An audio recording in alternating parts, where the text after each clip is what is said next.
I think I'm really very happy, I should say, that I'm here in front of all of you. And I really appreciate this opportunity that has been created by, Giridhar sir and my HOD, Department HOD, Dr. Professor Devika. And I am very thankful for Barai sir for, spending time joining us, encouraging us so positively to contribute towards the betterment of the university as a whole. So in Pilani as well as in other campuses, when I say as a whole, all of us have this responsibility on our shoulders to communicate our research results in the best possible manner. And today's session on how to write good quality papers aimed at international journals is a small step in that direction. So I hope that whatever we are going to share with each other today will be of use to you, and that you will be able to adopt certain steps that I'm going to discuss with you from today itself in your everyday practice of writing. And without any further ado, I would like to start sharing the PPT with you and get into the today's business for which we are all here. So let me start sharing the screen with you people. Give me a second, please.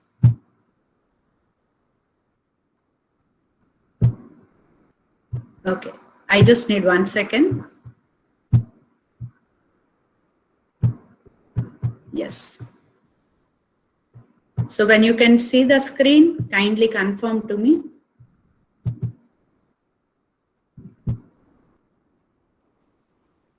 Is it appearing, sir? Yes, ma'am. Yes, sir. Go ahead. Thank you so much. So I'm going to switch to my screen for the sake of convenience. I won't be looking at you people. I will be looking at my screen from now on. So whatever questions you have, kindly post them in the chat box so I can actually start answering those questions as much as possible at the end of the talk. So today we are going to discuss some of the most important aspects of how to write good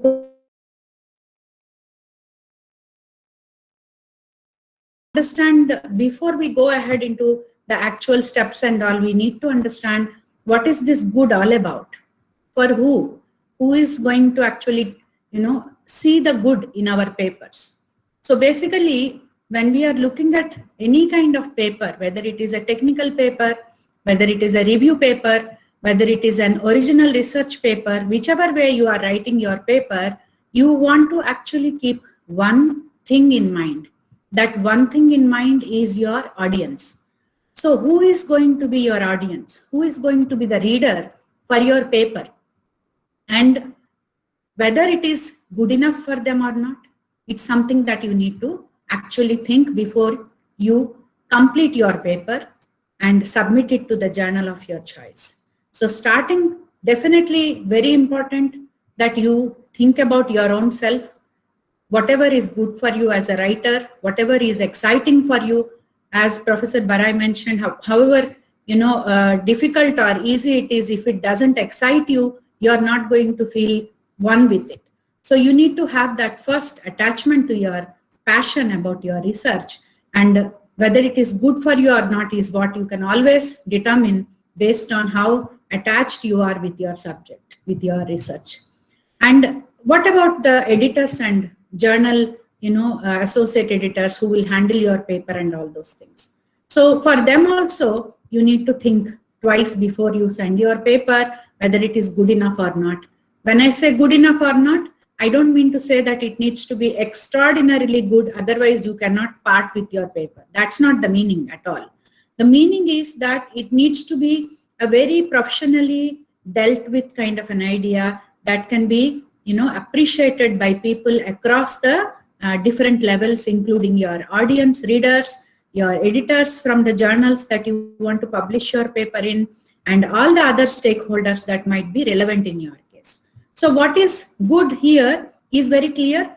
For people who are stakeholders in your thought process, stakeholders in your ideas, this is what is good for them, including yourself. So then, like quality is another subject matter that we need to also understand. When we are talking about quality, quality can be interpreted in many ways. The first and foremost thing about quality in international journals is whether your paper or your idea is useful or not.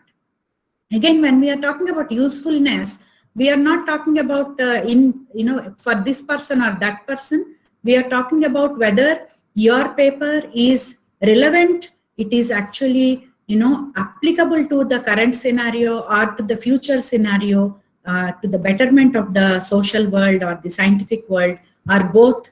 So what type of usefulness that you are delivering through your paper? So the quality is appropriately judged based on how useful or timely your paper is for particular type of audience or particular type of journal. By the way, when we are selecting a journal itself, our audience is predetermined. So selection of journal is a big thing in preparing your paper. I would sincerely suggest to all of you, today the audience for my talk is very mixed. Some of you are senior research fellows, some of you are junior research fellows, some of you are my respected colleagues, and some of you are my seniors. So all types of people who are here kindly spending their time for this particular activity, I would request you that you have the full rights to actually make a decision of what type of journal you want to submit and why you want to submit in one journal and why not in another journal. So making a choice of the journal is in itself a big battle won if you make a right choice. So the usefulness of your paper will be appreciated if you actually select a proper journal, suitable journal for your paper, because a proper journal, a suitable journal will be appreciating your paper because it is suited to them. Otherwise, if you submit a paper that is going to be highly technical to a very kind of a narrative kind of a style journal, technical papers would not be appreciated by narrative style journals and vice versa. So we need to actually make a rightful choice of the journal also. Then the quality of your paper will be highly appreciated. So the clarity and flow of ideas are fundamentally very important in any kind of paper that is being submitted to the journals. The biggest problem that I face while I am delivering my duties as associate editor or editorial board member or a reviewer is this particular problem. Most of the papers that we receive in journals do not have the clarity of thought process or the flow of ideas, and they are actually meeting the dustbin at that same time and place, because there is no way we can see through all the rubbish that can be part of a paper. You need to sift through before you submit the papers to the journals. And the other thing that is extremely important is professional and readable language. That is extremely important for journal papers, because whether, as Professor Barai and Devika ma'am and Giridhar sir, all of them agree, the journal status, whether it is national or international, is immaterial. Something that is being published in India would be an international journal for Nepal or Bhutan or Sri Lanka. So international, when we say, we are talking about the international scene. So what happens here is that there is a compulsion that we have to make sure our language is professional enough. It is not commonplace as for example, you are not supposed to use those words, can't, won't, those kind of words you cannot use in the paper. You should not use in the paper. So the kind of professional language and readable language. We don't want to see, again, a very hi-fi jargonic kind of English also. So it needs to be readable. It needs to be expressive. And it needs to be also very much relevant to the social and scientific scenario of the world. Most of the time when I was working in Netherlands and in UK, and also coming back to India, it's been 6 years since I'm working in India. Most of the projects, most of the proposals, papers, they're asking to determine what type of social relevance we have when we are proposing for an idea, which actually means that if your project, if your idea, or if your paper is not socially relevant, then you most probably you are more likely not to get the funding, something like that. So these are the important aspects when you are understanding quality. And then who determines quality is another question. We need to briefly also look into it. Primarily, the editor determines the quality of your paper because it goes to his desk or her desk first, and they will decide whether your paper merits to be passed on to the next level of editorial board members or not. So there itself is the first step that you will have to cross with your paper. Secondly, it's the anonymous reviewers that you are going to be facing for your paper. And obviously, thirdly, once your paper is published, your audience, your readers, which will be very critical about it in many ways, more than what you and I expect. So the audience will include all types of stakeholders like the academicians, your fellow cohort, PhD cohort, your policymakers, practitioners, students, and also sometimes general public if the paper is of interest to people. So of course one has to never forget themselves. So you are always your worst critique or the best critique when it comes to understanding the quality of your work. And then occasionally, if the paper is again very, very important, like the papers on COVID and all those things, media and the world is also interested in your paper's quality. So most important aspects of what happens in the journey of PhD. I'm specifically talking about the PhD scholars here that are listening to my talk. Why is your paper being rejected? Most of the time we have this fundamental problem. We have tried a lot. We have done everything in the world that we could do for our paper. We have also taken all kinds of reviews from friends and colleagues, and most probably the supervisor has read it already 2-3 times, given the suggestions, but then our paper is not going anywhere.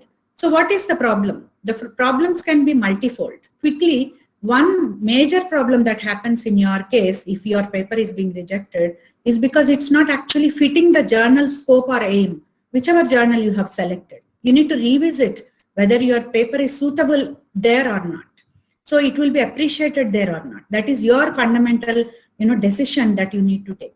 And if there is no novelty, like Professor Barai mentioned, novelty is an extremely important aspect of any kind of research work, including your paper, including your, opinion column, or including your newspaper article. Any kind of paper that you are, any kind of idea that you are communicating has to have the novelty aspect, in it to a large extent. And if it is not clearly written, most of the papers, in fact, I was being interviewed for my associate editor position, and the editor of the journal asked me one question: Sailaja, why is it that from India, China, Africa, and all these places, when we are getting papers, people are not taking care of the mistakes that they are committing, English mistakes, sentence construction mistakes, and lots of other kind of problems that we are not able to, check for before we submit. It's not like we don't know English or we are not able to write good English. We are all English speakers. We are all able to, English is absolutely just another language for us. We use many languages in India. So if we are communicating in English, it's our responsibility or prerogative to make sure the language is, thoroughly checked for all kinds of mistakes. Mistakes are removed, and then, you can actually submit the paper head held high, so that there is no complaint from the journal for sending low quality papers. So clearly written, it needs to have smooth flow of ideas. It needs to have, language needs to be checked for in all aspects.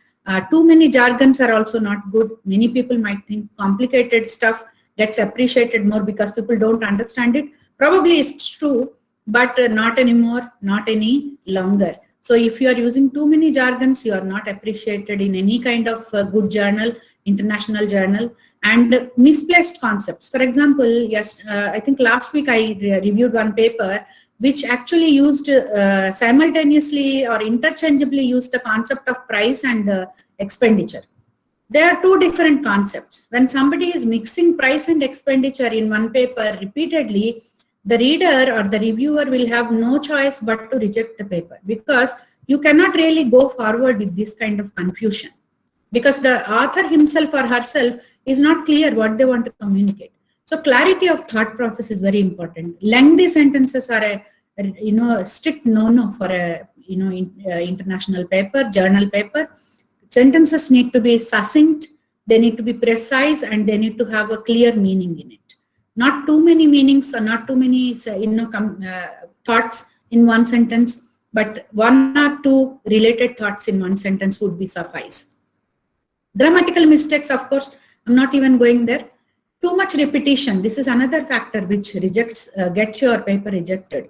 So too much repetition within the paper as well as from the other papers. If you are just simply reproducing information from lots of other similar papers and putting it together and saying this is novel, this is original, it doesn't happen that way. You need to have that novelty of contribution in your paper, whichever is the area that you want to contribute to.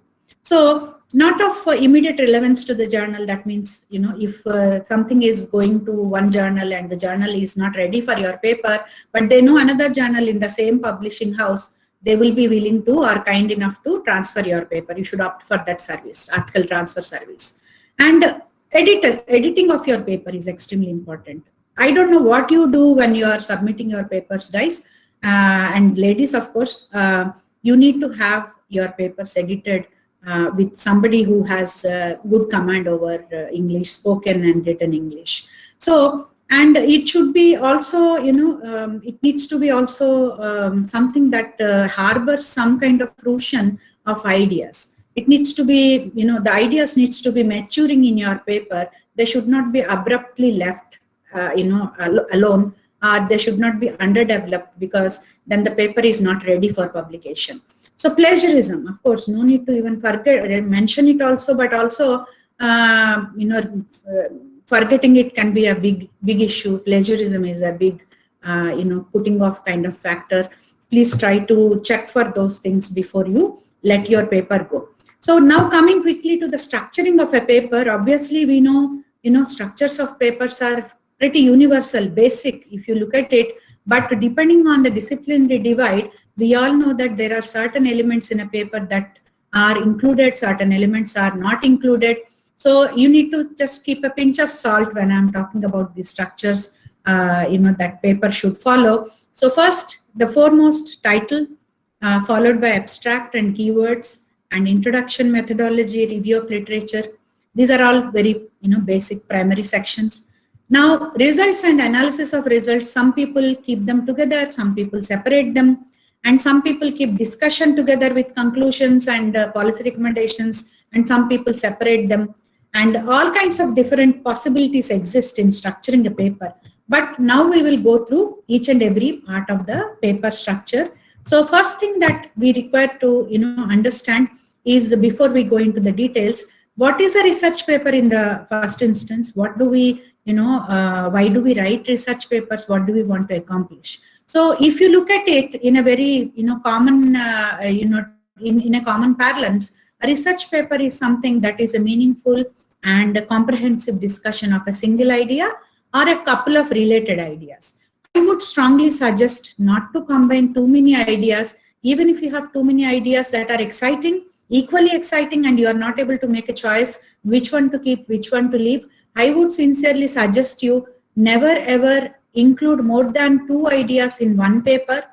And those 2 ideas also should be extremely and very closely related to each other. Otherwise, you can separate them into 2 separate papers. For instance, you have, let's say, 5 different great ideas that come out of your thesis. Please dedicate 1 idea per paper. Do not, combine them into one unit and then say my paper is really beautiful and amazing because it has done, nobody has ever done this kind of a coverage. You should ask for a second why anybody else did not do it. Is there some merit in doing what other people did not do for whatever reasons? So you need to sometimes do that, that extra risky calculation that I will do something new. But again, let me tell you, novelty does not mean doing something completely different to what people are doing. It does not mean that. It means that there is something that you are contributing in a new way to the existing knowledge pool. So that is what you need to think of when you are thinking of novelty. So please do not try to combine too many ideas in one single paper. It's going to be self-defeating, and it also, it's also a classic sign of an early career PhD. And you don't want to give that impression to your editor or to your reviewer that you are an early career PhD. Not that it's a wrong thing.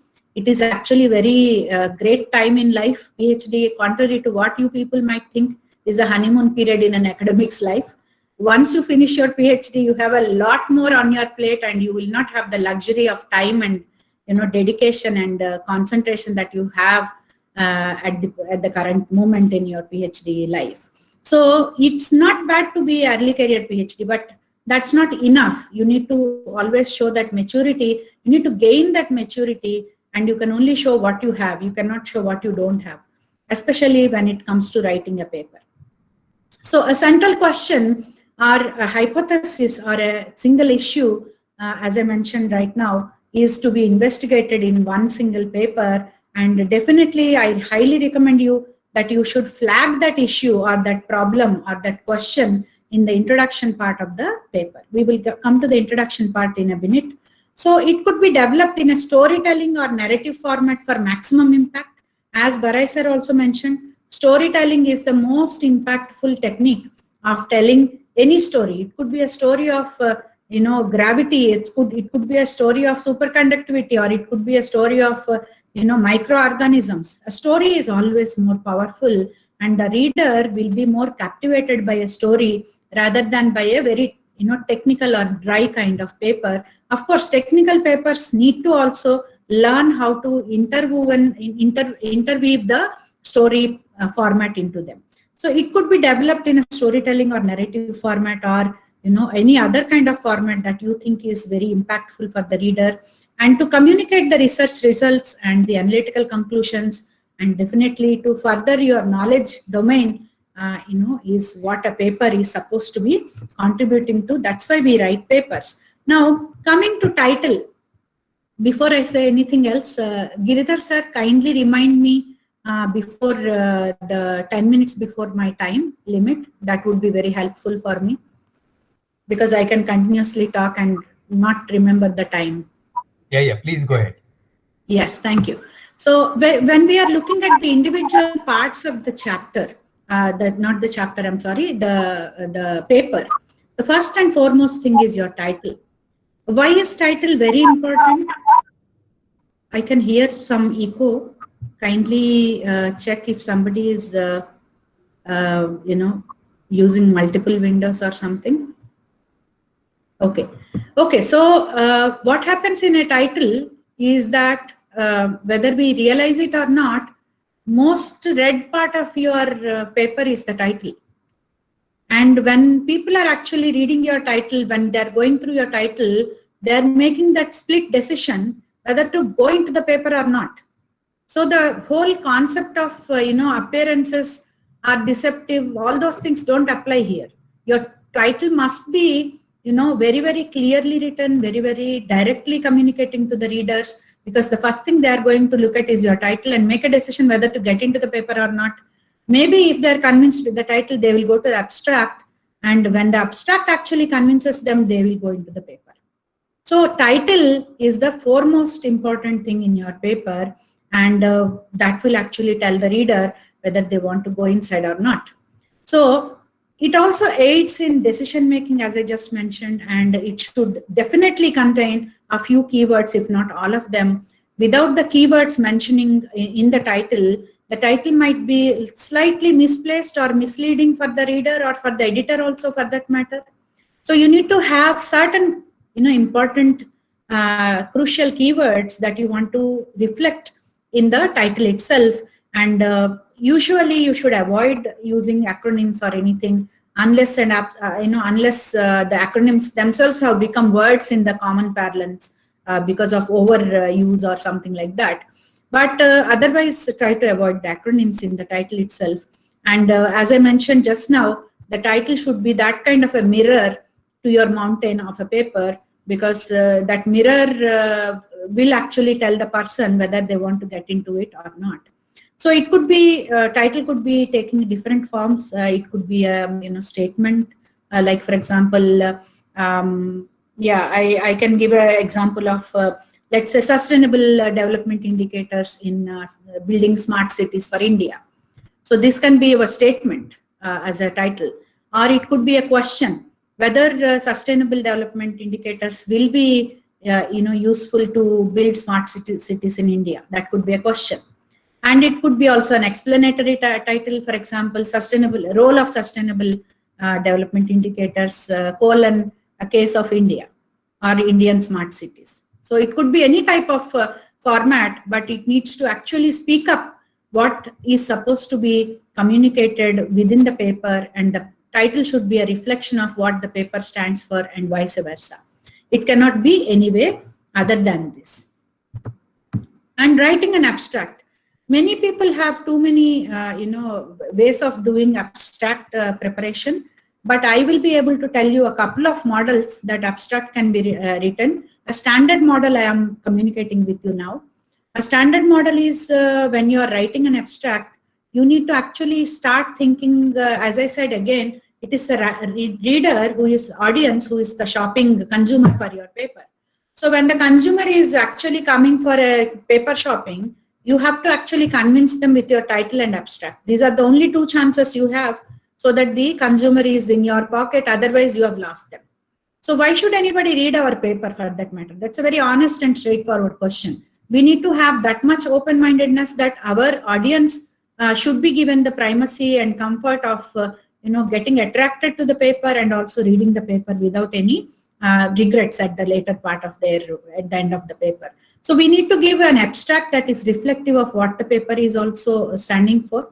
For example, we need to start, in one way of doing an abstract is, what is the puzzle that you are trying to solve and what is the problem you are investigating. So one or two sentences should be dedicated for this, clearly stating what is the general problem that your work is addressing in the paper. So, and then give a concise background of this particular problem or issue that you are talking about. So there needs to be a statement of the problem, puzzle, and then the concise background of this issue. It's not too much, but a quick glance of what is the background of this issue. And then a jargon-free sentence or two, providing the basic introduction to your work. For example, this particular, one or two sentences should be explaining to people who are not in your field also, what is it all about? And they should be able to understand. It's not like you have really, some disciplines are there which require writing abstracts which are extremely complicated for a non-disciplinary person to understand or to appreciate. We understand that complication.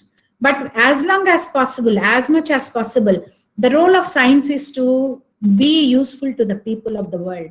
And if it goes away from people every day, every inch of going away from common people, the lesser and lesser useful science becomes for people. When I say science, I mean all sciences, including languages and social sciences, apart from all the other physical and biological sciences. So what is this particular concept?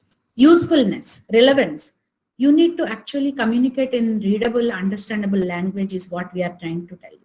So basically, you need to have that particular sentences, one or two sentences, providing the basic introduction to the issue that everybody, including those who do not belong to your own discipline, should be able to understand what is the issue. One or two sentences should be also put in there, depending on the word limit. Some people say 150 words, some people say 250, some people give you 350 words, some even ask for a 500 to 1000 words extended abstract. It's also very trending kind of a practice these days. But then whichever way it is, some of these elements must be present in your abstract. So one or two sentences that gives more detailed information to those people who are part of your own discipline. Because if it is a very generic paper, why should your discipline people come and read your paper? Because they already know what you are talking about in your paper. Of course, your paper will never get published if you talk only basic information. That is a reality. You need to have that additional novelty aspect, as I mentioned repeatedly. What is it that you are adding to the already existing information that everybody knows? It's common knowledge. What is it that you are adding? What is it that people should expect from you in your paper? So the practitioners and the scholars in your own selected theme should also feel interested to read your paper. Hey, something is happening here. Let me see what it is. So one or two sentences summarizing the methodology and the main findings. For example, in the abstract itself, you are asked many times to communicate clearly what is it that you have come up with. Because the abstract should have a word or two, a sentence or two discussing, we found this, we have shown this. So this is how the summarizing of the methodology and the main findings can be done within the abstract. And 1 or 2 sentences, of course, explaining the scholarly or practical significance of the main results and findings, especially as compared to what is already known. And finally, 1 or 2 sentences that situate the results in a more general context. So what happens is you have mentioned your findings. We found this, and then so this is what is the implication. This is what we are arguing. This is what we think will happen because of our findings. This is our understanding that the situation will change this way or that way. So it is basically the so what question you are answering to the audience, basically. So all these things together comprise your abstract, and when you write a proper abstract, it is going to be a great addition to your paper. Of course, the challenge remains. Most of the papers and most of the writers also acknowledge when they prepare an abstract, they put, ji jaan laga denge usme. It's like they put everything they have in an abstract. And when it comes to writing the paper, that becomes the biggest challenge, because abstract is always most beautiful of all things, because you want to, as I mentioned, you want to shop for the consumer from your side also. If the consumer is shopping, you're also shopping for the consumer, for your paper.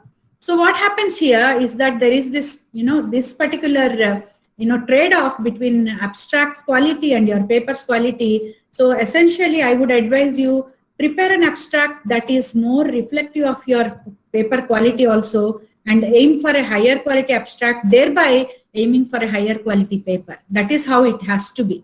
Now, keywords are extremely important again, because keywords are the things that give a flagship to your paper. So when I'm searching for a new paper, I'm putting keywords and searching, and if your paper does not have those keywords, no matter how great your paper is, you're not going to come up in my search. So you need to have the keywords, because we live in a cyber era. We need to also create flags for, showing our paper to the world, and keywords do that magic for you. Now, I am starting to discuss the main parts of the paper now. Of course, nothing is not so main. Everything is main here. But the point I'm trying to tell you is that these are the parts that most of us, when we are starting to write papers, struggle with, because we don't know what goes where and how to stop, at what level we have to stop in this section and go into another section, and how to avoid repetition. This is the biggest problem I hear from all the PhD students that I interacted with, although, also in India, also abroad. This is a universal problem. So it is always that spilling over of ideas from one section to the other. Where do you stop? Where do you put yourself in control? How do you check yourself from not repeating yourself, like a parrot, basically. So do not paste abstract content in the introduction. This is the first and foremost, a pointer I would like to give you. Out of 100 papers that we see in the journal, we always see about 70-80 papers doing this. They simply cut paste the abstract content in introduction. Never ever do that. It's a very bad, it is a sign that you are such a lazy person, that you did not even have the ability to rephrase your own sentences or present your ideas in more readable manner. So abstract is obviously a precise and very concise presentation of your ideas and findings and all those things that we just discussed. But introduction is not. Introduction is basically a little more elaborate, a little more kind of a opening up of the situation. So the issue that you are discussing, or the problem that you have at hand, needs to be introduced properly with the with the due respect that the topic deserves. So what is already known in the theme, or on the theme rather, and you need to give a snapshot, not a complete detail, because introduction is also limited in its scope of accommodating ideas. There is more space later to communicate your ideas in literature review and in some excuse me, summarizing all the existing literature. Give me a second, please.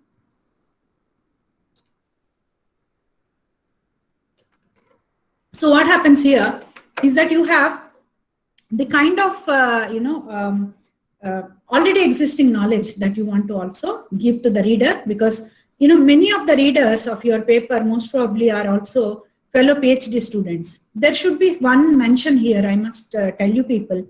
Most of the time, PhD students actually, scholars actually find themselves looking for that all-encompassing paper where you go and everything is available to you in one shop, in one spot. You don't have to really go and shop everywhere else.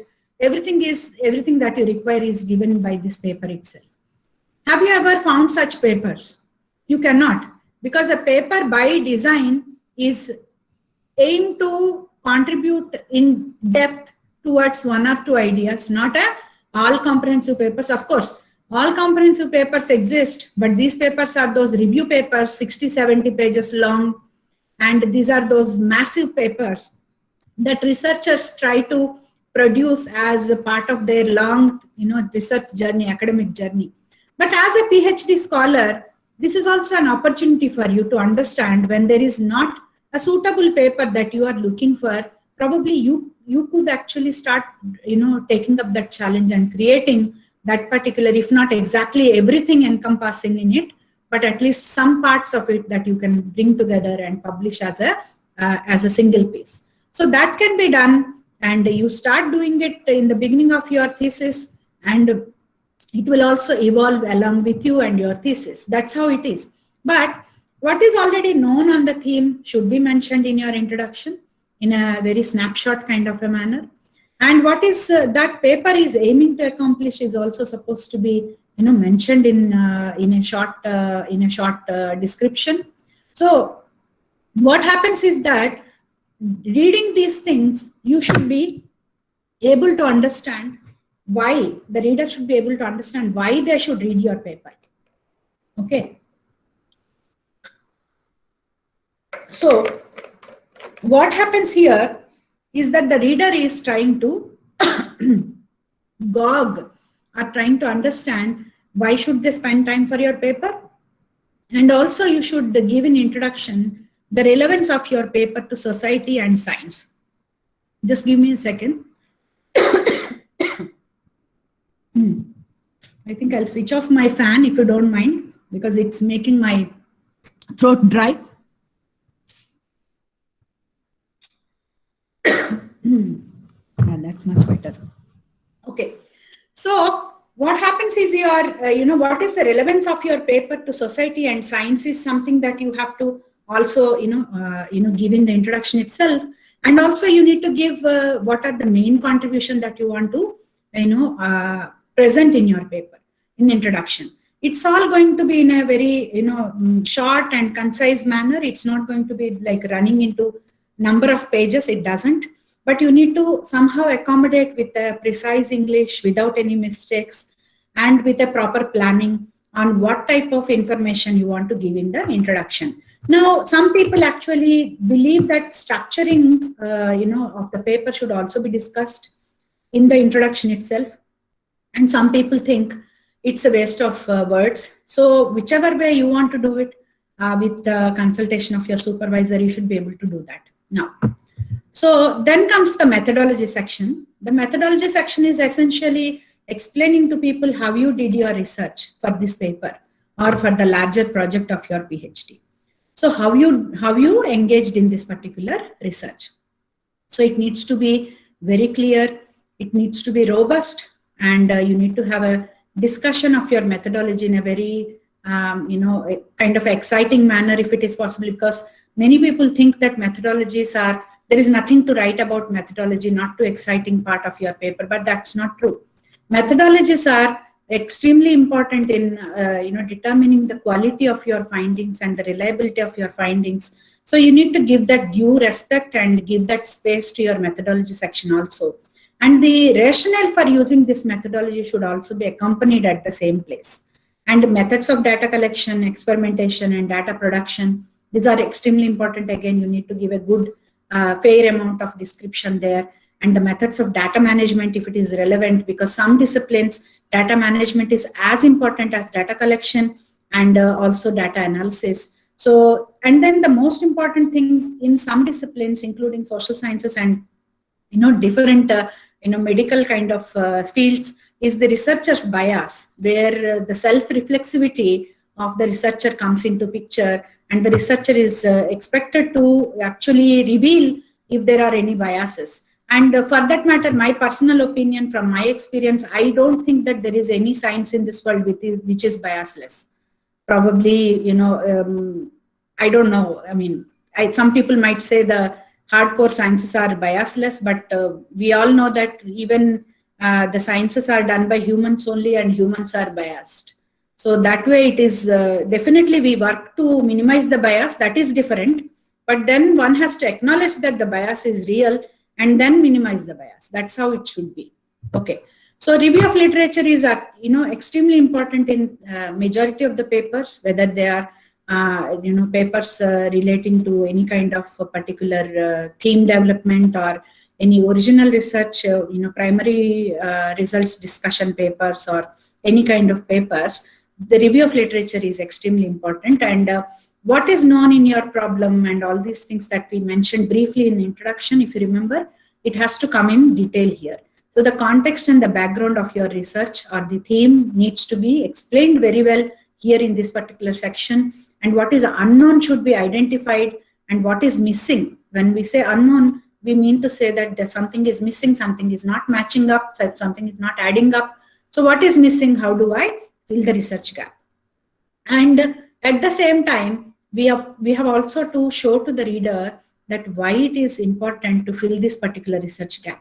So these are the three major functions of your literature review, and sometimes people use tabular forms format to show the extent in which to which they have accomplished this particular task. You can adopt different ways of showing your literature review, and selective literature review, systematic literature review. There are different types of methods in literature review also. You can also look into these things. Appropriate methods can be used here also, depending on your discipline. So the majority of in-text citations are also found to be, taken by writers in this particular part of the paper.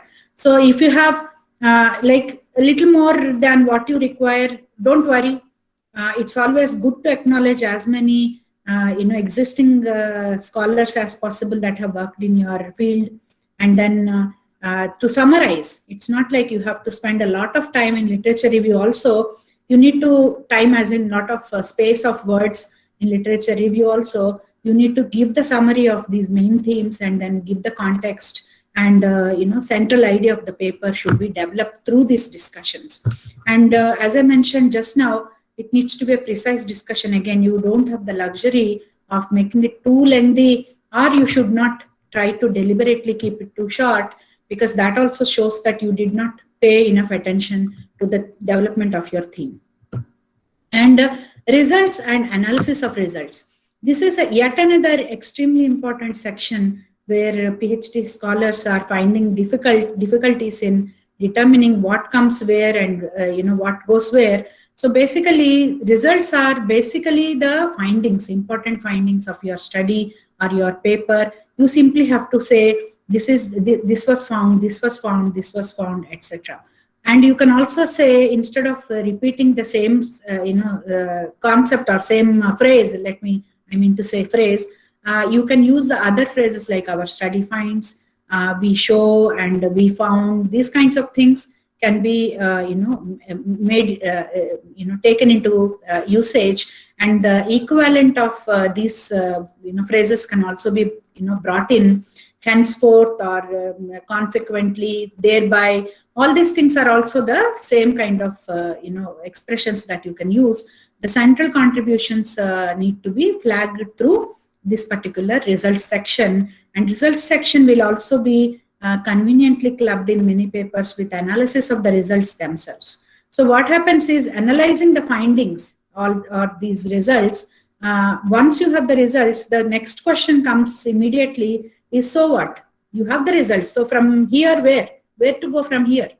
So what is the use of these results? Who do you think will be benefiting from these results? So you need to start now bridging those connections, building those connections, wherein you will argue that the connections with the previous discussions which you have had in the literature review section, also in introductory section, you have flagged some of the major contributions. You have done the cross-referencing. I forgot mentioning, I believe, but in the introduction, you can always make cross-references saying, as mentioned in section blah blah blah, or C section 4, C section 5. Those kind of cross references you can always establish within the paper, and then that also gives the reader a quick chance to browse through quickly to the point of contention, that where they want to be, they want to make use of that particular information. Like for example, a couple of my students are searching for a particular topic today, and they have some 20 papers in their pocket.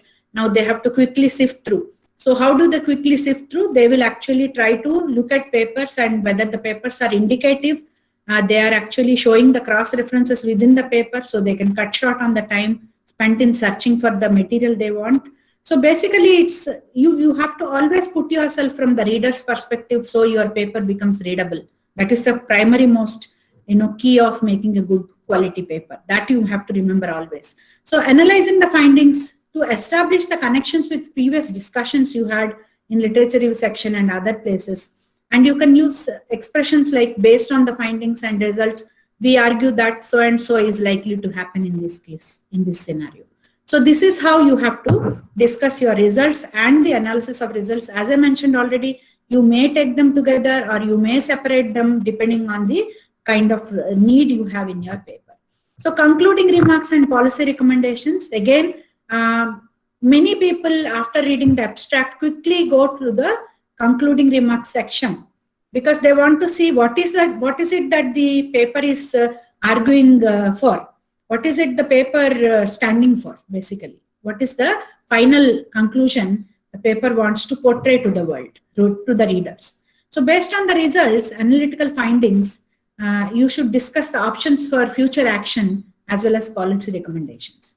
And you should also highlight, if possible, I would recommend all of you to blindly follow this particular aspect where you, kind of flag your theoretical contributions, wherein you are actually advancing your domain knowledge. You should be, very blatantly, you should say that because of, through this paper, through this particular observation, through this method, or through this particular, entire project we have done, we have contributed in this way.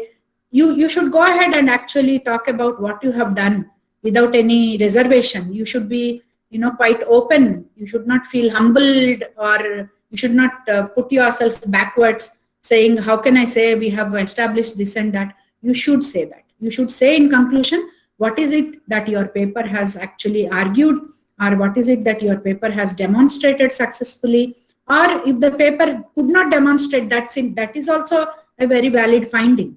If you set out with a project and the project did not complete or it did not finish, that's not a failure. That is actually a learning point also. So basically, a fundamental question many people have in their mind, when you set out for an experiment and the experiment is not resulting in what you want it to result, then would you abort the experiment? You should not. In fact, we all know failed experiments are new sciences, new frontiers of science. So what happens here, the same thing here. So what is it that the paper is actually communicating to the world? What is it that you want to communicate to the world?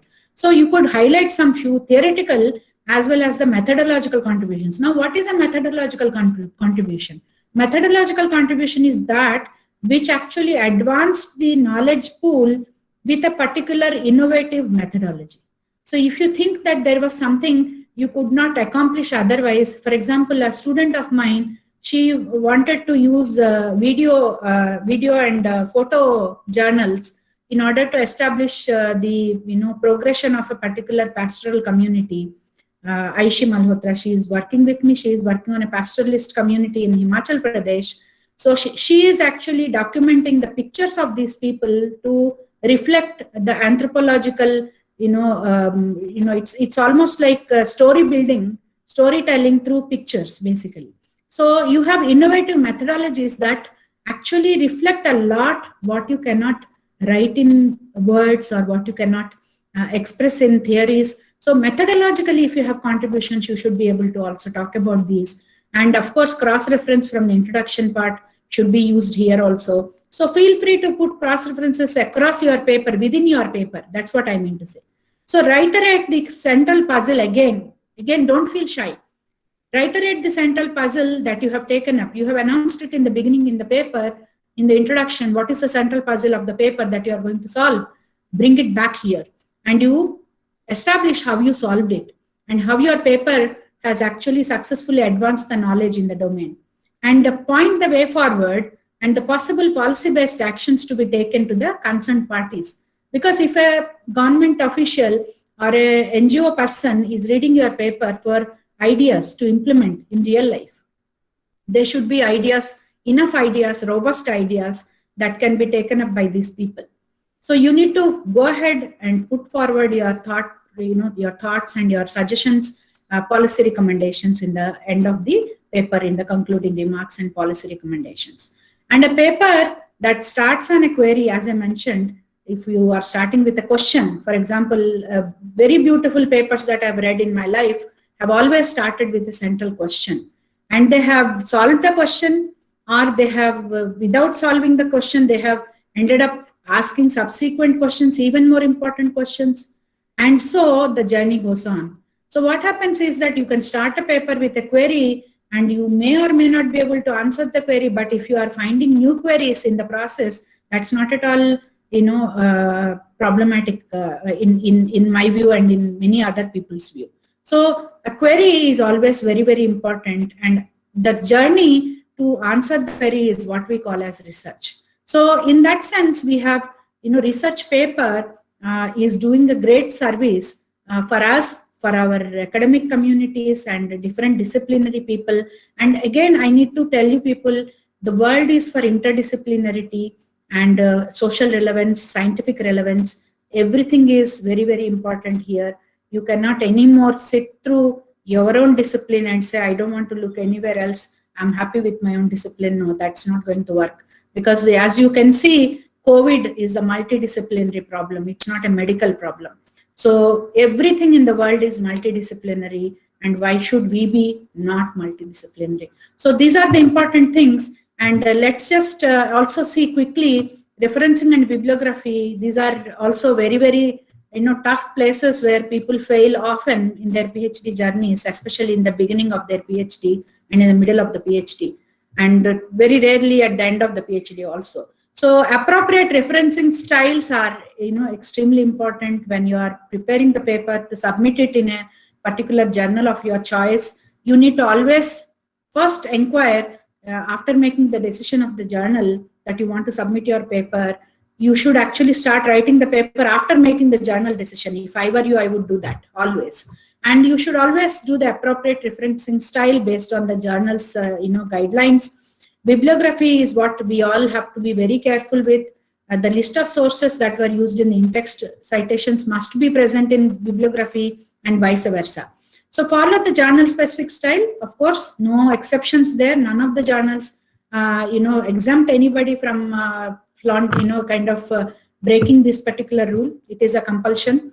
And definitely acknowledgements. Do not shy away from acknowledging the funders, the people who are instrumental for your paper writing and completion, and data collection, especially data collection in our part of the world. It happens with the help of many people. So always never forget acknowledging these lab assistants or field research assistants, and the reviewers, definitely the anonymous reviewers, and also some of us have a practice of sharing the paper among trusted colleagues and peers and ask them for a review. So please do not forget thanking them, and never ever forget thanking the editors. Editors actually do a lot of service without taking a single extra money for any of these services. It's all free, especially in traditional journals. I would like to point here, although it is easy to pay and publish, never do that. Pay and published papers are not valued in the same way unpaid and published papers are valued. Please remember that. I know that it's a lot of it's a lot of temptation for PhDs because they have to publish 2 papers in Scopus journals. So these days Scopus is also having all these paid journals. So it's unfortunate. You should not engage in this. Even if it takes more than 1 year, try to go into the peer-reviewed, non-paid or unpaid journals only. So do not encourage these predatory journals or semi-predatory journals. It's not helping any one of us in this field. So supervisory team members and other relevant parties are also very, very important in acknowledgements, and The last and but very important, not the least, is the title page. Please make sure the title page has proper details, and the same details in some journals are not expected to be included inside the main paper. Sometimes many journals ask you to remove your personal references if you are referring to your own words. And the revisions and resubmission is yet another process in the experience of writing and publishing international papers. So with all kinds of proper practices, if one engages in this particular publication industry, it's not it might be painful in the beginning, but the moment you cross your first paper, second paper, you are going to feel much more comfortable, and you will really feel more welcome into this particular sector of your life, the academic life. And again, I would like to mention again, if you keep an open mind, you might every now and then find a black swan, and that might be your contribution and your trademark in your name, in your particular field. Finding a black swan among all these white swans can be a great achievement. So try and achieve quality in your papers, and the kind of happiness you will get is much more better than having 10 papers of inferior quality. So always try to engage in quality publishing and quality preparation of papers, and try to aim high. Again, last point I want to say to you, Q1, Q2, Q3, in fact, Q1, Q2 journals are much more friendlier and understanding towards young researchers, and accept the young researchers much more with welcome hands compared to Q3, because Q3 journals have a lot of traffic. They might even be very dismissive at times, although I cannot speak for all of them. So try and aim at Q1, Q2. And also I want to say one more thing. Most of the international journals are eagerly looking forward to welcoming more diverse audience from countries like India, and they only ask for one thing: quality. So we have to ensure that we are publishing with quality, so that they can also start anticipating more and more submission from our side. So from our side, we have to always try our best. And I would also like to say, take a look at the Journal of Environmental Studies and Sciences. It's an interdisciplinary Q2 journal, Scopus Index journal, and there is a lot of interesting discussion happening on environment and other related fields there. So I would request you people to go there and check and try and submit as many good papers as possible from your side, whether individually or in teams. Giridhar sir, I will just check now for the question and answer, if that is all right. I am trying to stop sharing now because I have to go into the other window. Is that all right? You can. Yeah, thank you. So I am actually going into now the question and answer session. Okay, so let me just quickly see. Yeah, so I have some questions. Let me see how many questions I have. Okay, hello ma'am, Lakshmi ma'am has asked, dear professor, it would help having some examples, like what makes a good introduction do? Do we start with a good hook sentence? How do we develop a connecting idea? Yes, ma'am. And she's also writing, how will the connecting idea, which in the thesis be developed with illustrations and examples, empirical, conceptual. Okay. And literature review is not the rationale to engage with the insights of existing work and not to paraphrase, so that researchers can position their work accordingly. Given that I teach a course on writing, I would like your insights on actually designing assignments that help with all that you are demonstrating. Okay, ma'am. Okay, so basically what Lakshmi ma'am has, thank you so much for all these queries, ma'am, suggestions are part of them. So the fundamental thing that I see is that she wants me to give some, practical examples of how to engage in different sections and writing of different sections, if I can, briefly look at it that way. So first is some examples on what makes a good introduction. Do we start with a good hook sentence? How do we develop a connecting idea? So I think it's a very important question, ma'am.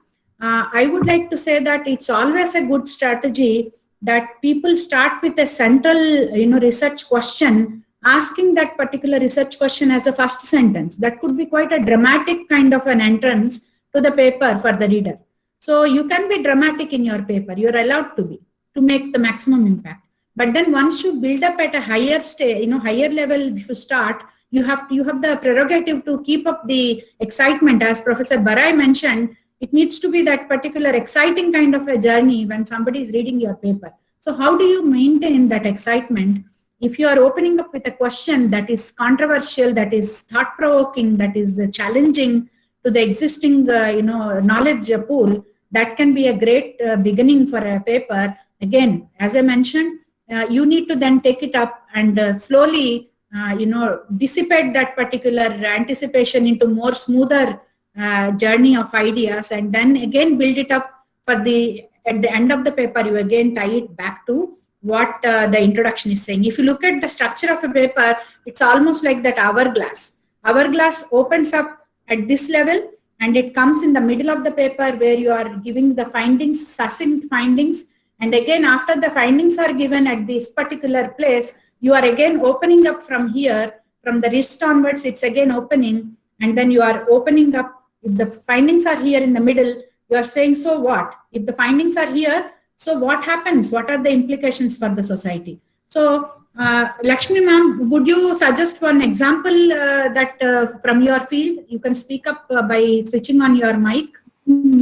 If you have anything in your mind, please. Yeah, my Wi-Fi is actually pretty bad. I'm simply saying that at the end of the day, an academic paper is an argument.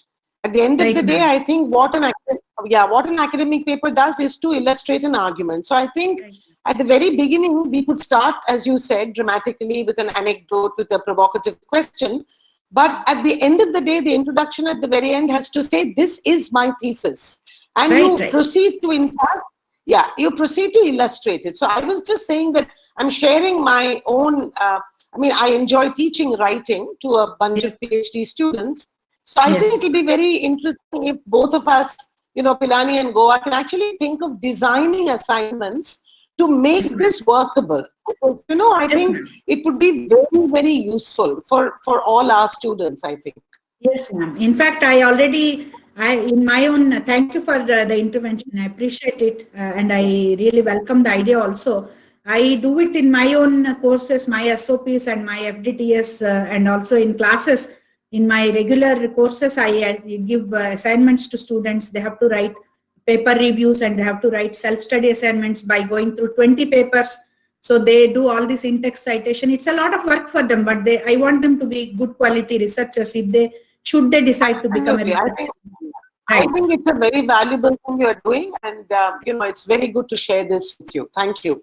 Thank you, ma'am. Thank you. So, and then the next thing is thesis developed with illustrations and examples, empirical, conceptual. Yes, ma'am. Again, I see the point, what you are trying to say here. And then the other thing that you already mentioned, a course on writing. I think it's a great idea, ma'am. Let us explore always, as long as we are within the acceptable limits of workload. I always welcome your suggestions. Of course, that's a practical constraint we have to think of. Goes without saying, yeah. Yes, ma'am. Yes, thank you. Thank you. So, Mohammad Faraz Naeem, madam, what is your take on a recent trend of multiple authors, maybe up to 10, involved in a single paper in fields like humanities management, which do not involve experimental laboratory work? Is it the need of the hour or a myth among authors, or do journals prefer such a network of authors? Yes, Mohammad Faraz Naeem, I think it's a very important question what you have asked, and I really appreciate your question. There is a value judgment involved in the question as well as the answer. At the risk of sounding judgmental, I sometimes believe that the contributions of the author should determine whether the number of authors should be this many or that many, and not the other way around. So the mere number of authors might not raise any flags of concern in any discipline for that matter, as long as the involvement of the authors is justified on different grounds. As you would already know, sir, many journals these days are opening up this particular rubrics where they ask to tag different authors and their contributions in different sectors of the paper construction. So if the authors do not some of the authors might not have actively participated in construction of the crucial parts of paper, but are still getting piggybacked. That could be a very bad practice. It needs to be stopped as soon as possible, because otherwise, just by simply replicating names from one paper to the other, or the many people who do not actually work in the paper end up being the authors in the paper, that can be quite a detrimental kind of trend for everybody. To some extent, we understand that at times some people who have contributed in the beginning of the paper or the end of the paper did not stay throughout the paper development. Still, if they contributed to the significant sectors of paper building, they deserve a mention in the authorship, depending on the journal's criteria. So in each journal, there is a different kind of, these days, different kind of rubrics. And I would encourage the PhDs and early career researchers to start, experimenting with these rubrics also, so that you know what are your rights. You can actually look into these rubrics of what is expected of the main author, second author, and all these things. You can then clear it out for yourself and also for your compatriots who are part of the team that is writing the paper. Is that answering your question, sir? Naeem? Yes, ma'am. Right, ma'am. I totally agree with your point. Yes, ma'am. Because over the years down the line, I have seen this is a huge trend, and especially in areas like humanities and management. Although in experimental works, we see there are a lot many people working in a lab or any conducting experiments. So it does seem quite logical in those sciences, especially physical sciences and biological sciences. But I Yes. think somewhere on the line, either it's like a phenomena of publish or perish. So people are just trying to increase on the number of papers. This might be one logic, or maybe journals also prefer some extended networks as well. So that's why I was trying to Actually, have an opinion. yeah, I have one more point to add, sir, there. Actually, what happens is that in my case, let me put it this way, I work in the environment and development, the area of environmental studies and development studies, which is a very interdisciplinary area. It starts Yes. with the community community participation in forestry and other type of grassroots level interventions to urban development. So Yes, it ma'am. has a large spectrum. In the middle, all these political issues, policy issues, gender, everything comes into picture. We cannot really work without one with the other. So what Yes. happens here is that I have a big list of authors that I can collaborate with. So these True. authors are from, like Professor Giridhar sir mentioned, Wageningen University. He spelled it very in an Indian way. I appreciate his trial there, but it's Wageningen University. And there we used to work in teams, and teams of people from different fields, biotechnologists, chemistry people, and food scientists, agricultural scientists, social scientists, and policy scientists. And papers always had more number of authors there, because by virtue of the the nature of the work itself, you have number of authors. So I would Right. also request you to explore this idea of interdisciplinarity, and not only think about humanities and management as one sector and the other subjects as the other sector. The future is for all sectors to work together and find solutions together, sir. So if Yes, I may ma'am. humbly suggest that. Yes, ma'am. Agreed. Thank you, ma'am. So Sheetal has asked, Sheetal Thomas, is it okay to write an acknowledgement for the editors right when we are submitting the paper for the first time, or should the acknowledgement be added at revision? Sheetal, that's a good question. There is no harm when you are submitting your paper to already write the, I would like to thank the 2 or 3, whatever number, are anonymous reviewers, and you can also acknowledge the people, as I mentioned, who have informally reviewed your paper, or you might have proposed or presented a paper in a conference. You can thank the organizers of the conference, acknowledge that your paper has already been seen the sunlight. Those kinds of things are very much allowed. You can do that while submitting the paper itself the first time. That's all right. Okay, I hope thank that you. answers your question. Yeah. Yes, thank you so much. This was a dilemma I was facing right now when submitting a paper. So I Yes, thought, you can. yeah, But thank try you. and, yeah, if it is a double blind paper, peer review paper, try and avoid mentioning the immediate. For example, you might be tempted to thank your supervisor immediately in this paper, in this particular stage. try and avoid putting names of people who are immediately working with you, like, in the same circle. That actually reveals who you are. It could go both ways. It could be positive, it could be negative, so you don't want to risk it. Okay, ma'am. Thank you so much. Yeah. Okay. So next question is, right. So Sanjeev Murthy, Mamata, thank you very much, ma'am, for a wonderful presentation. I would like to thank you. Oh, okay. Thank you, Mamata. I thought there was a question there. I appreciate your, thanks. So how important is an impact factor journal? This is a very good question, Mohan, Aishwarya Mohan. Impact factor of a journal is as important as your future, let's say, employment prospects. So if you are not publishing in a good impact factor, I'm not saying that you have to publish in highest impact factor journals in your field. That's probably something that you would do eventually. But at this point of time, if you are a senior PhD scholar or a mid-level PhD scholar or an early career professional, you can always apply for the Q1, Q2, that particular spectrum I mentioned already to you. They are more kind and more understanding. Also because there is more acceptability over there for certain faults and mistakes from our side. Whereas in Q3, most probably the traffic, as I mentioned, is very high, and they might not be so kind and so welcoming. They might be very dismissive in different ways. So what I'm trying to say is high impact factor journals are very important for all of us, not only for PhDs, also for myself. I aim to, publish in a very high impact factor journal every 1 and 2 years. I know that it's, with all the work that we do, it's extremely difficult and almost impossible to churn out high impact factor papers one after the other in, 1 year, 2, 3 papers in 1 year. That only happens every 2, 3 years once or something like that. It's very difficult. My professor used to tell me that if there is a very ambitious PhD in the team, that whatever team we are working in, the PhD would have had one accepted paper in the pocket, one paper in revision, and another paper on the desk getting prepared for submission. So this is an ambitious PhD journey that all of you should aim for, because at this point of time, as I mentioned before, it's a honeymoon period and you have the option and the opportunity to do all these things. Once you join a job and start teaching and all those things, you do not have so much luxury of time and freedom.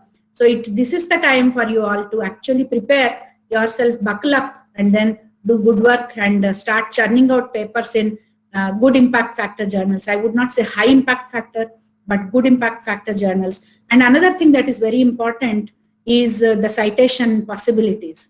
If you are writing in a journal that is not having any citation index, and the impact factor is directly related to citations, we all know that.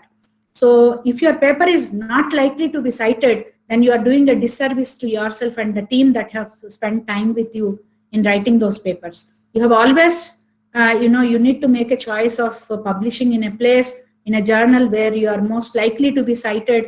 For that, you need to actually publish quality papers. So it goes without saying, quality papers get published in good impact factor journals, and good impact factor journals actually ensure that your paper is being read by people and cited by people, and the circle then goes on.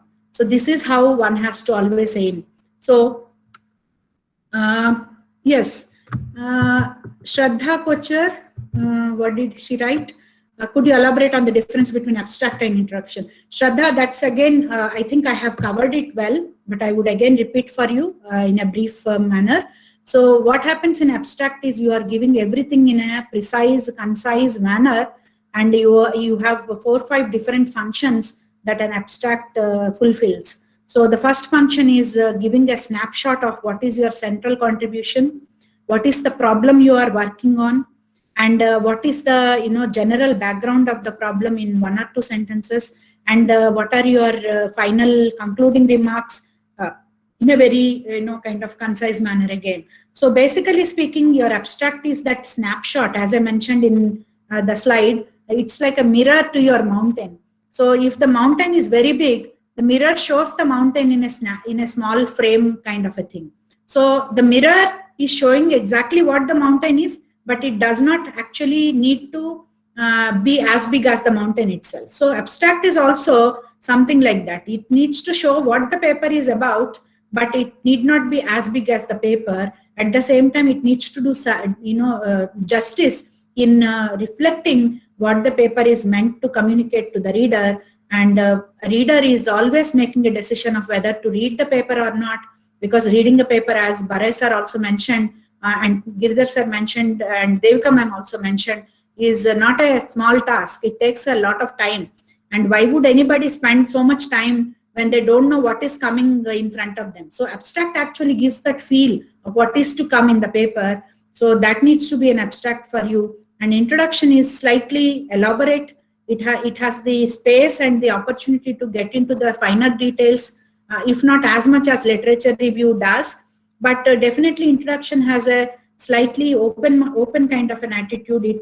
It gives you that opportunity to give more details than what you can give in other places, and lesser details than what you can give in literature review, where literature review allows you to summarize major aspects from different aspects of your thematic, the knowledge around your theme, existing knowledge, and the filling the missing links, how to fill those links. So basically your literature review, your introduction are the primary sections in the beginning of the paper, whereas your abstract is the snapshot of your paper. So abstract has much more, what should I say, more responsibility in comparison to the other sections of the paper as such. So you need to treat it with the same seriousness. I hope I answered your concern. So, yes, ma'am. Thank you. Yeah. Okay. So Pushpalata ma'am, thank you for very informative, comprehensive talk. I would like to request to provide some insight into how to effectively and judiciously select the relevant papers and build on their literature review on the topic of research. I have observed that most of the research scholars struggle with this. I think it's a very good question, ma'am. Thank you for asking. So basically, how do you go for literature review and selection of papers for engaging in literature review? That is, I think it's probably one of the most understated and yet very, very serious problems that many research scholars face, because the moment you end up with wrong set of papers, you are likely to come up with wrong set of notions and arguments with regards to the existing knowledge in your domain. So that is a fundamental problem that needs to be looked into. So the first and foremost thing you should do as a researcher, as a PhD scholar, young, early PhD or middle or late, you should always get in consultation with your professors, respective professors. And after all, your supervisors are the people who show you the path in which you have to walk. And walking is your work, but they will show the path to you. In the same way, when you find any kind of problems, let's say, with regards to what type of paper I should read or what type of paper I should not read, you should always go back to your professor with a set of papers that you have found and start discussing with them, because this discussion is where your supervisor will also be able to give you those fine skills of doing research. These are the discussions which actually give that bond between the professor and the student, and the supervisee and the supervisor. So you need to actually have these pockets of discussions every now and then. And literature review stage, unlike what people may think, will continue throughout your PhD life and the later part of the PhD life also. So this technique of discussing with your supervisor, your controlling officer, whether it is later in the later part of your life, if you are a postdoctoral fellow, your controlling officer, your boss, we call them. They're not anymore your supervisors. Of course, they're supervisors, but they're also bosses. They employed you there. You're an employee. So what happens there is that you have created those spaces of discussion. Now coming to the technical part of it, as I mentioned, the keywords. Keywords you only will know the keywords if you know what you want to look for. So it's almost like a chicken and egg problem. The keywords will give you the right direction towards engaging in proper literature review, and the proper literature review refines your keywords further. So it's a cyclical process. So you start with some keywords and you start looking into papers, and the papers will give you new ideas and new keywords. And again, you are taking another round of literature review. So this is how the circle, the snowballing technique, we call it. So I suggest what I do with my students. I'll give an example since Pushpalata ma'am asked for an example. So what happens is that with my own PhD students, what I do is I give them a few important works that I think they will require in a couple of months' time or in a couple of years' time in their PhD. They don't know where they're going, but I know. That is what I'm trained for. I am trained, and your professors are trained to know what is the path you are likely to take. Otherwise, we are useless for you. We will know what will happen in your life in another 2-3 years.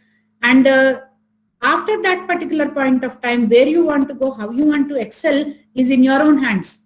But in the initial stages of PhD, the supervisor is the torch bearer for you. So what we do is we give students some important works, and the students actually start reading those works and getting more insights from those and more keywords from those, and so the journey begins. So it is a process. It is, if you imagine, there is one very favorite saying I have learned from the Wageningen days. I was trained by some of the best minds in the world in editing papers and in supervising PhDs, etc. All these trainings we got as postdocs there. So what happened was one of these sessions, the tutor, who is a very good professor of ours, he actually showed us one circle with 4 quadruple parts, actually 4 parts of the circle. Okay, circle equally divided into 4 parts. He said, PhD journey is this circle. One part is significant to the 1 year of the PhD journey. So in the first year, there was 0% of involvement from the PhD student's side, because PhD student is a clean slate then. That is how we should imagine, at least. In the second part of the circle, the PhD student started actually becoming a little more confident. So the professor has 75% say and 25% say the PhD student has. Then the third quartile, PhD student has mastered 50 to 70% of confidence in his or her subject. And the professor has just 25% work to do with the PhD student. Of course, we are not talking about the reading of the thesis and correcting your mistakes. That is a different circle. That is entirely professor's circle. You don't have anything to do there. But with your circle, in the final part of the circle, the PhD student is 100% confident about their subject. And the PhD supervisor need not actually interfere there. So our journey as a supervisor is, our responsibility is to make you go through those 4, parts of the circle without a hassle. And then accept when you are ready to take your own, reins, we need to let you go, so that you can defend your thesis and become the doctorate that you are so trained for. So this is what is a PhD journey. So in this particular journey, literature review is one particular aspect which goes throughout and then beyond. So it spills over above the circle also. So this particular snowballing is the technique that comes into picture. Every now and then you find yourself getting new, new kind of aspects coming in front of you. But at some point you have to say stop, because everything is always exciting the PhD mind. And you want to go on working, if possible, for 10 years doing PhD. That should not happen. We should actually realize also that PhD journey ends at the end of 4 years or end of 4.5, 5 years in exceptional cases. And that's it. And you also need to understand that thesis, a good thesis is a done thesis, a good paper is a done paper. So that is what is good about papers and thesis. And of course, I think I have taken more time. I don't know if there is any other question left, but if there are questions, I'm so sorry. I think we have already, overstretched ourselves. So Giridhar sir, so what do you say? I think we should stop at this. Yes. Yes, sir. Thank you very much, madam, for your wonderful talk, covering every aspect of what makes a good research paper and various steps involved in it, and providing the necessary tips that makes a paper acceptable to international journals. You also wonderfully managed the question and answer session very effectively. And thank you, sir.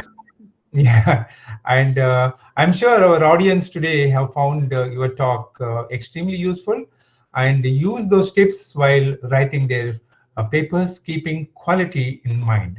Thank you very much, madam, for your time and your inputs today during the webinar. Thank you very much indeed.